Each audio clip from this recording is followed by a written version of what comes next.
And welcome back to part 23 of starting a fountain pen collection.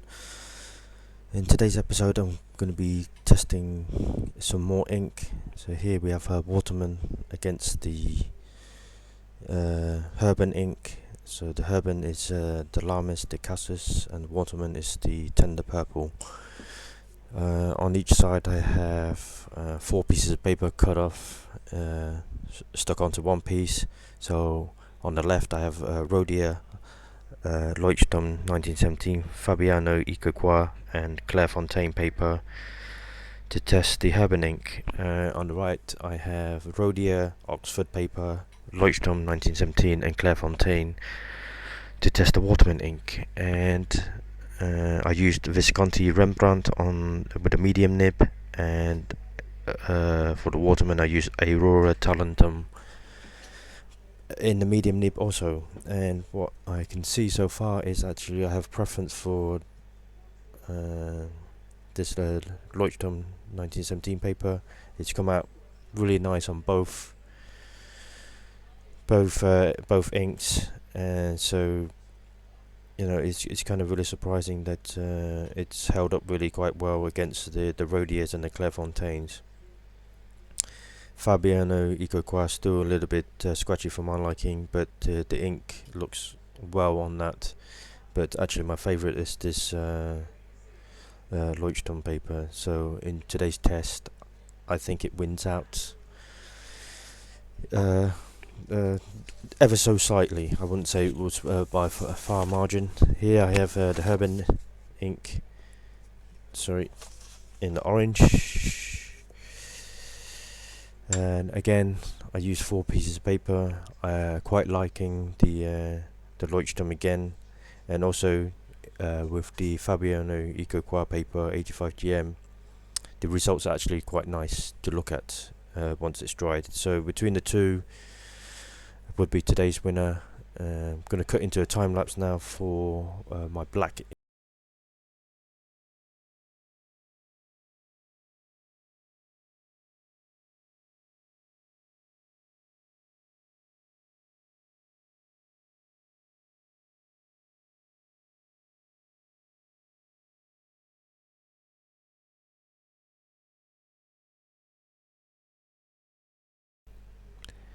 And here it is.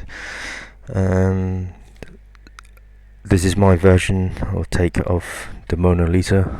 It's a dark drawing illustration for using the Sailor Pro Gear Zoom nib and the Sailor Pernament Kiwa Guro ink.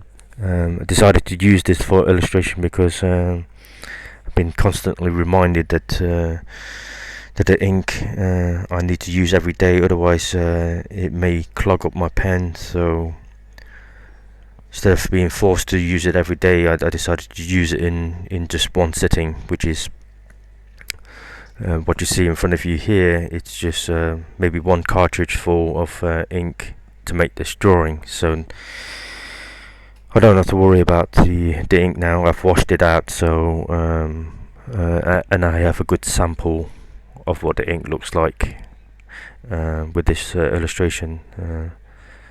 So it's dried off a nice matte, and there's some kind of a sheen to it if you catch the light properly. And so yeah, I'm beginning to like this ink more and more as I try this. Here I have more ink to use up, and it's not my type of ink. Here I have the Rose Tendresse from Herbin, and that's looking very light. It's almost like highlighter ink for me, and I probably will put it into a test in the highlighter category against the Pelican inks. But certainly these ink samples I just wanted to use up now. I didn't really want to put them into a writing test, so but I'll continue to do a mixture of writing and illustration test for the inks, and hopefully to catch you in the next episode. Thanks for watching.